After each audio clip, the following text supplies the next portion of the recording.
Hello, in this video I want to show you how to add icon shortcut for a website in POCO F5.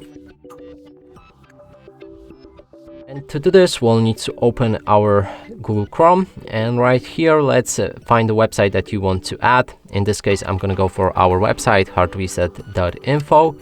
Then click on the three dots in the top right corner of the screen. You should see Add Home Screen and select it. Now you can name it however you like.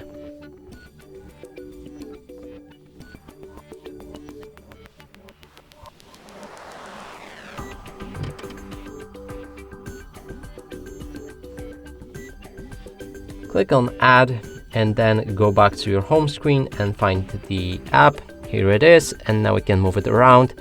And then next time you click on it, it should instantly open this website.